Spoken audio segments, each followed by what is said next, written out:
बहुत सारे पत्रकार मित्र विभिन्न अखबारों के विभिन्न चैनल्स के और मुझे लगातार फ़ोन करके तिथियां पूछते रहे हैं। फॉर्मल प्रेस कॉन्फ्रेंस में अनाउंस करने से पहले किसी को तिथि बताना हमारे लिए संभव नहीं होता है, क्योंकि जैसे ही तिथि की सूचना दी जाती है वैसे ही आचरण संहिता लागू हो जाती है। तो हम ये आभास नहीं दे सकते कि कब हम चुनाव करने जा रहे हैं। पिछले बहुत समय से हम लोग लगातार कोशिश कर रहे थे कि हम चुनाव अनाउंस करें, लेकिन बीच में कुछ न कुछ ऐसी परिस्थितियां बनती थी जिसमें हम नहीं कर पा रहे थे। एक बार तो एक्चुअली अच्छा हुआ हमने नहीं किया, क्योंकि हम डेट अनाउंस करने जा रहे थे तब तक हमें राज्य शासन की चिट्ठी मिली कि अभी आप डेट अनाउंस नहीं करें, कोविड के बढ़ने का खतरा इस समय बहुत ज़्यादा है। और एक्चुअली जिस दौरान हम चुनाव करने के बारे में सोच रहे थे उस समय इतनी भयानक सेकेंड वेव आई कि न केवल मध्य प्रदेश में बल्कि पूरे देश में बहुत बड़ी संख्या में लोग बीमार पड़े। मैं स्वयं बीमार पड़ा, मेरा पूरा परिवार बीमार पड़ा, मैं तो अस्पताल में भर्ती तक हो गया। तो अच्छा हुआ कि उस समय हमने राज्य सरकार की बात मान करके और चुनाव नहीं किया। अभी की स्थिति ऐसी है कि प्रदेश में 8 करोड़ 80 लाख टीकाकरण हो चुके हैं, फर्स्ट डोज सेकेंड डोज मिला करके, और बहुत बड़ी पॉपुलेशन कम से कम फर्स्ट डोज के लिए कवर की जा चुकी है। कोविड केसेस ज़्यादा नहीं हैं, लेकिन चुनाव के दौरान हम किसी तरीके की लापरवाही कोविड को लेकर के नहीं होने देंगे। सभी कलेक्टरों को हम लगातार निर्देश देते रहे हैं। अभी भी हमारा पूरा जोर इस बात पर होगा कि चुनाव के दौरान जो कोविड अप्रोप्रिएट बिहेवियर है उसका पालन सभी लोग करें, मतदाता भी, हमारे मतदान कर्मी भी और सभी अधिकारी जो लॉ एंड ऑर्डर ड्यूटी में लगे हैं, जो मतदान के कार्य में लगे हैं। पिछले चुनाव पंचायतों के 2014-15 में संपन्न हुए थे। भाई थोड़ा शांतिपूर्वक 2014-15 में हुए थे। उसमें 841 जिला पंचायत सदस्य, सारी जानकारी हम आपको देंगे। आपको नोट करने की बहुत ज़्यादा चीज़ों की आवश्यकता नहीं पड़ेगी, बट जानकारी तभी देंगे जब आप बाहर निकलेंगे, नहीं तो मेरी बात कोई सुनेगा ही नहीं। 841 जिला पंचायत सदस्य, 6774 जनपद पंचायत सदस्य, 22,604 सरपंच, 3,60,847 पंच पद के लिए निर्वाचन कराए गए थे। इन सभी का कार्यकाल मार्च 2020 में ख़त्म हो चुका है। तो बहुत लंबा समय इस बीच में गैप हुआ विभिन्न कारणों से, जिसमें कोविड एक बहुत बड़ा कारण है। इस बीच में मध्य प्रदेश शासन एक अध्यादेश लेकर के आया 21 नवंबर 2021 को, अभी कुछ दिन पहले, और इसके अनुसार उन्होंने एक धारा 9 क अंतर स्थापित की, जिसके अनुसार अब 2014 की स्थिति बहाल हो गई। तो हमें, चूँकि हम बहुत ज़्यादा जल्दी में थे उस समय चुनाव कराने की, हम शायद 22 तारीख को 22-23 के आसपास हम चुनाव की घोषणा कर देते, लेकिन इस अध्यादेश से हम थोड़ा सा सेटबैक हुए। लेकिन जो मतदाता सूची है वो तो पूरी हमारे पास पहले से तैयार थी, केवल एरिया बदल गया है। इस दौरान 14 से लेकर 19 तक जितनी नई ग्राम पंचायतें बनी थीं वो विलोपित हो गईं। जिन वार्ड्स में जो भी परिवर्तन हुआ था वो विलोपित हो गया। तो हमें बहुत युद्ध स्तर पर उस मतदाता सूची को एरिया के हिसाब से एडजस्ट करना पड़ा। लकीली आजकल के ज़माने में बहुत सारे काम कंप्यूटर से होते हैं, तो वो काम तो हम तेज़ी से कर सके, लेकिन लोगों को सूचित करना, उनकी आपत्तियां लेना, ये कार्रवाई भी करनी पड़ती है, जिसमें थोड़ा सा वक्त लगता है।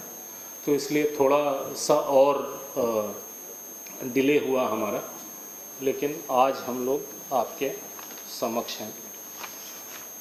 जो अभी हम चुनाव कराने जा रहे हैं इसमें जिला पंचायत सदस्य 52 ज़िलों के 859 पद होंगे, जनपद पंचायत सदस्य 313 जनपद पंचायतें हैं हमारी, उनमें 6,727, सरपंच 22,581 ग्राम पंचायतों के लिए 22,581, और इन्हीं ग्राम पंचायतों के लिए पंच 3,62,754। जो 114 ग्राम पंचायतें हमारी ऐसी हैं जिनका कार्यकाल मार्च 2022 के बाद पूरा होगा, तो इनका चुनाव हम मार्च 2022 इनका कार्यकाल पूरा होने के आसपास हम चुनाव कराएंगे। अभी इनको हम इलेक्शन में नहीं ले पा रहे हैं। इन ग्राम पंचायतों में पंच और सरपंच का चुनाव हम अलग से कराएंगे, लेकिन इनसे संबंधित जो जनपद पंचायत के सदस्य होंगे, ज़िला पंचायत के सदस्य होंगे, उनका इलेक्शन हम इस इलेक्शन के साथ कर रहे हैं।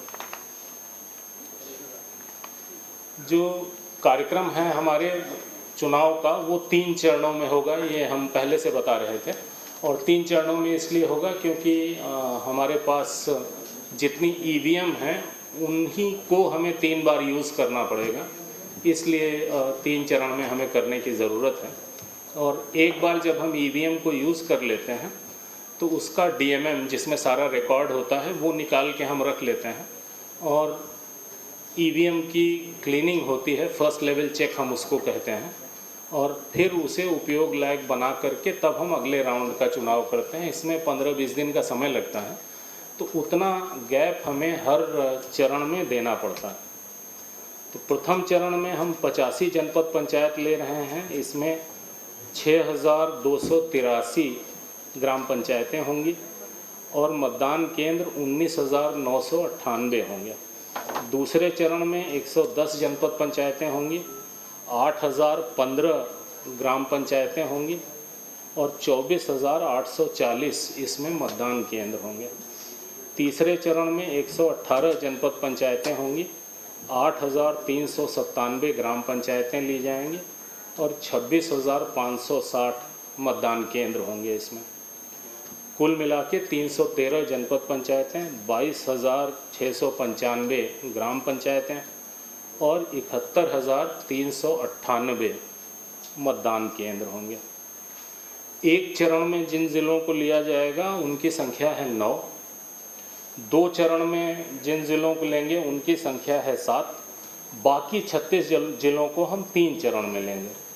जिन्हें एक चरण में लेंगे उनका नाम है दतिया। ये जो 1 चरण, 2 चरण, 3 चरण, ये हमने लगातार कलेक्टरों से, डिस्ट्रिक्ट एडमिनिस्ट्रेशन से बात करके तय किया है कि कहाँ 1 चरण में डिस्ट्रिक्ट एडमिनिस्ट्रेशन करा लेगा, कहाँ 2 लगेगा, कहाँ 3 लगेगा। तो प्रथम 1 चरण में होने वाले ज़िले हैं 9, दतिया, हरदा, नरसिंहपुर, पन्ना, अलीराजपुर, निवाड़ी, इंदौर, ग्वालियर और भोपाल। ये इससे स्पष्ट है जहाँ पे बहुत बड़ा एरिया नहीं है, जैसे इंदौर, भोपाल तो अर्बन ज़िले हैं, तो वहाँ पे रूरल एरिया बहुत कम है, इसलिए हम उसे एक राउंड में ले पा रहे हैं। जो 2 चरणों में होंगे वो 7 ज़िले हैं, Burhanpur, Jabalpur, again very large urban area, the rural area is smaller, Singrauli, Umaria, Anuppur, Sheopur, Dewas. बाकी के 36 ज़िले हम तीनों राउंड में करेंगे।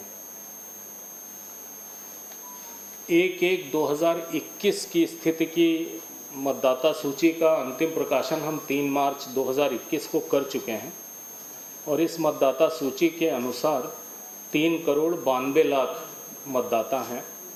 इनमें पुरुष मतदाता 2,02,00,000 और 1,90,00,000 महिला मतदाता, अन्य मतदाता 1,044। कुल 71,398 मतदान केंद्र हैं। इनमें 3,095 मतदान केंद्रों में मतदाताओं की संख्या 750 से ज़्यादा है। निर्वाचन के कार्यक्रम में 4,25,000 मतदान कर्मी नियुक्त होंगे। जो मतदान केंद्रों पर नियोजित किए जाएंगे कर्मचारी, उनका ज़िलेवार डेटाबेस तैयार कर लिया गया है। प्रत्येक मतदान केंद्र पर 1 पीठासीन अधिकारी और 4 मतदान अधिकारी नियुक्त होंगे। जहां 750 से ज़्यादा मतदाता हैं, इनकी संख्या बहुत ही कम है, वहाँ पे एक अतिरिक्त मतदान कर्मी नियुक्त किया जाएगा। पंचायत निर्वाचन हेतु जिस विकासखंड में निर्वाचन संपन्न होगा, ज़िले के भीतर उससे भिन्न विकासखंड के कर्मचारी रैंडमाइजेशन पद्धति से नियोजित किए जाएंगे, ताकि वहीं का कोई आदमी वहाँ पर ड्यूटी न करे। कोविड प्रोटोकॉल को दृष्टिगत रखते हुए मतदान कर्मियों के तीसरे रैंडमाइजेशन का समय मतदान प्रारंभ होने से 24 घंटे के पूर्व के स्थान पर 48 घंटे पूर्व किया गया है। पहले 24 घंटे पहले करते थे, अब 48 घंटे पहले करेंगे। पंचायतों के आम निर्वाचन के लिए पंच, सरपंच, जनपद पंचायत सदस्य एवं जिला पंचायत सदस्य का निर्वाचन प्रत्यक्ष मतदान प्रणाली से होगा। पंच एवं सरपंच का निर्वाचन मतपत्र पर मतांकन उपरांत मतपेटी के माध्यम से तथा जनपद पंचायत सदस्य एवं जिला पंचायत सदस्य का निर्वाचन ईवीएम के माध्यम से संपन्न होगा। निर्वाचन में विभिन्न पदों हेतु मतपत्रों का रंग अलग अलग होगा। जिला पंचायत सदस्य के लिए गुलाबी, जनपद पंचायत सदस्य के लिए पीला, सरपंच के लिए नीला और पंच के लिए सफ़ेद। चूँकि वही मतदाता इन चारों पदों के लिए वोटिंग करेगा, इसलिए ये कन्फ्यूजन दूर करना है। डेट बता दीजिए सर। डेट ही बताने जा रहा हूँ। पहले डेट से शुरू होता है, प्रसाद पहले बंट गया तो कथा कौन सुनेगा। जो ये चीज़ें भी उतनी ही इम्पोर्टेंट हैं जितनी इम्पोर्टेंट डेट है, और ये डिसेमिनेट होना पब्लिक को ज़रूरी है आपके माध्यम से। हम तो अपनी ओर से ज़िला प्रशासन के माध्यम से कोशिश कर ही रहे हैं, लेकिन हमारी रीच कभी उतनी नहीं हो सकती जितनी रीच आपकी है। समस्त मतदान केंद्रों पर मतदान का समय 7 बजे से दोपहर 3 बजे तक होगा, और सिस्टम वही रहता है कि जो भी समय से पहुंच गया उसे पर्ची दी जाती है। तब तक मतदान चलता है जब तक सारे पर्ची वाले लोग वोट नहीं डाल दें। मतदान हेतु मतदाता को आयोग द्वारा विहित 23 पहचान पत्रों में से कोई एक पहचान पत्र साथ में लाना होगा। आइडेंटिफिकेशन ज़रूरी है। पंच एवं सरपंच पद की मतगणना मतदान समाप्ति के बाद मतदान केंद्र पर ही की जाएगी। जनपद पंचायत सदस्य एवं जिला पंचायत सदस्य के पदों हेतु ईवीएम से मतगणना विकासखंड मुख्यालय पर की जाएगी। पंच सरपंच पद की मतगणना का सारणीकरण एवं परिणाम की घोषणा विकासखंड मुख्यालय पर की जाएगी। जनपद पंचायत सदस्य के मतों का सारणीकरण एवं परिणाम की घोषणा विकासखंड मुख्यालय पर ही की जाएगी। जिला पंचायत सदस्य के लिए मतों का विकासखंड स्तरीय सारणीकरण उपरांत जिला मुख्यालय पर सारणीकरण करते हुए निर्वाचन परिणाम की घोषणा की जाएगी। पंचायत के इस चुनाव के लिए हमारे पास कुल 55,000 ईवीएम उपलब्ध हैं। विभिन्न चरणों में हम जो ईवीएम का इस्तेमाल कर रहे हैं, रिजर्व ईवीएम जोड़ करके प्रथम चरण में 26,910, द्वितीय चरण में 33,657 और तृतीय चरण में 35,797। तो इससे पता लगता है कितने ईवीएम हमें लगते हैं, और चूँकि केवल 55,000 हैं, इस कारण से हमें कई राउंड में जाना पड़ रहा है। हर विकासखंड में रिजर्व ईवीएम उतनी होगी जितनी ग्राम पंचायतें हैं उस विकासखंड में। आयोग द्वारा प्रयुक्त ईवीएम में मतदान का डेटा सुरक्षित रखने के लिए डीएमएम होता है हमारे पास, डिटैचेबल मेमोरी मॉड्यूल, उसे हम अलग कर लेते हैं। उसके बाद ईवीएम की फर्स्ट लेवल चेक करके फिर उसको दोबारा इस्तेमाल करते हैं। प्रत्येक चरण की मतगणना के बाद जो ईवीएम का डीएमएम है उसे अलग करके फिर हम सील बंद कर लेते हैं। एक चरण में उपयोग करके जो मुक्त हुई उसका फर्स्ट लेवल चेक, जैसा हमने बताया, वो करने के बाद ही उसे अगले इलेक्शन में यूज़ करते हैं। जो त्रिस्तरीय पंचायतों के विभिन्न पदों यानी पंच, सरपंच, जनपद पंचायत, जिला पंचायत के लिए एक इंटीग्रेटेड एकीकृत नाम निर्देशन पत्र की व्यवस्था की गई है। जिला पंचायत सदस्य के लिए नाम निर्देशन पत्र जिला मुख्यालय पर, जनपद पंचायत सदस्य के लिए विकासखंड मुख्यालय पर तथा पंच एवं सरपंच पद के लिए विकासखंड मुख्यालय एवं क्लस्टर मुख्यालय पर लिए जाएंगे। जो डिस्ट्रिक्ट एडमिनिस्ट्रेशन ग्राम पंचायतों को समूहबद्ध करके क्लस्टर का निर्माण करेगा, जहां पर यह अग्रिम कार्रवाई होगी। जो निक्षेप राशि जमा करनी होती है। ज़िला पंचायत सदस्य के लिए 8,000, जनपद पंचायत सदस्य के लिए 4,000, ग्राम पंचायत सरपंच के लिए 2,000, पंच के लिए 400 रुपये। लेकिन अनुसूचित जाति, अनुसूचित जनजाति, अन्य पिछड़ा वर्ग एवं महिला अभ्यर्थी के मामले में ये निक्षेप राशि आधी जमा करनी पड़ेगी। पंच पद के लिए नाम निर्देशन पत्र के साथ अभ्यर्थी को निर्धारित प्रारूप में घोषणा पत्र प्रस्तुत करना है, बाकी को शपथ पत्र प्रस्तुत करना है। पंच के लिए केवल घोषणा पत्र काफ़ी है। रिटर्निंग ऑफिसर द्वारा इस जानकारी का सार्वजनिक प्रदर्शन अपने कार्यालय के सूचना पटल पर किया जाएगा। जो ये जानकारी देंगे वो सार्वजनिक की जाएगी। रिटर्निंग ऑफिसर के कक्ष में नाम निर्देशन प्रस्तुत किए जाने के दौरान अभ्यर्थी के साथ अधिकतम 2 व्यक्ति प्रवेश कर सकेंगे, ज़्यादा भीड़ नहीं जाएगी। नामांकन के प्रयोजन के लिए वाहनों की संख्या 2 तक सीमित की गई है। हम IT का काफ़ी उपयोग करते हैं निर्वाचन में, और ऑनलाइन नॉमिनेशन की व्यवस्था भी है। लोग अपना नॉमिनेशन ऑनलाइन कर सकते हैं, लेकिन उसकी हार्ड कॉपी व्यक्तिगत रूप से उन्हें रिटर्निंग ऑफिसर को प्रस्तुत करनी पड़ेगी। ऑनलाइन भरने के लिए रिटर्निंग ऑफिसर के कार्यालय में हेल्प डेस्क सुविधा केंद्र ये स्थापित किए जाएंगे, ताकि ऐसे लोग जो ऑनलाइन ऑपरेशन नहीं कर सकते उनकी मदद की जा सके। निर्वाचन के लिए जो मतदान दल और मतगणना दल गठित किए जाएंगे वो NIC ने सॉफ्टवेयर डेवलप किया है, कॉमन इलेक्शन मैनेजमेंट सिस्टम, उसके माध्यम से किया जाएगा। मतदाता सूची में दर्ज नाम की जानकारी आयोग की वेबसाइट mplocalelection.gov.in पर अथवा चुनाव मोबाइल ऐप के माध्यम से प्राप्त की जा सकती है। सहज सुलभ है, कोई भी अपना नाम देख सकता है। स्ट्रांग रूम मतदान केंद्रों एवं मतगणना स्थलों पर आवश्यक सुरक्षा व्यवस्था की जाएगी। जो संवेदनशील, अति संवेदनशील मतदान केंद्र हम आइडेंटिफाई करते हैं, जिनमें विशेष दृष्टि रखी जाती है। संवेदनशील मतदान केंद्र 15,863 हैं और अति संवेदनशील 6,233 हैं। सेक्टर जोनल मजिस्ट्रेट इनकी नियुक्ति की जाएगी। पर्याप्त पुलिस व्यवस्था की जाएगी ताकि इलेक्शन शांतिपूर्वक हो सकें, और 3 चरणों में करने से भी पुलिस व्यवस्था में हमें आसानी होगी। बहुत ज़रूरी है, ये आपके लिए भी नोट करने के लिए है कि निर्वाचन संबंधी शिकायतों के त्वरित निराकरण के लिए आयोग मुख्यालय में एक कंट्रोल रूम स्थापित किया गया है, जिसका दूरभाष क्रमांक 0755-255-1076 है। 255-1076 है। किसी को भी निर्वाचन संबंधी कोई भी शिकायत करनी हो तो इस नंबर पर वो फ़ोन कर सकते हैं और इमीडिएट उस पर कार्रवाई सुनिश्चित की जाएगी। इसी तरीके से हर ज़िले में ज़िला स्तरीय कंट्रोल रूम स्थापित किए जाएंगे, जहां पर लोग डायरेक्टली शिकायत कर सकेंगे। हम लोग निर्वाचन के पर्यवेक्षण के लिए हर ज़िले में प्रेक्षक नियुक्त करते हैं। उन्हें जब मतदाता सूची बन रही होती है तो भी हर स्टेज में हम उन्हें ज़िले में भेजते रहते हैं और उनसे रिपोर्ट लेते हैं। बहुत सारी वोटर लिस्ट को लेकर शिकायतें हमें मिली थी। कुछ हमने ज़िला प्रशासन से जांच कराई, कुछ हमने अपने प्रेक्षकों से जांच कराई, और ऐसी शिकायतें जो हमें लगी कि बहुत सीरियस नेचर की हैं, उसमें ज़िला प्रशासन के साथ साथ हमने पैरेलल जांच अपने प्रेक्षक से भी कराई, ताकि सही स्थिति ज़्यादा हमारे सामने स्पष्ट हो सके।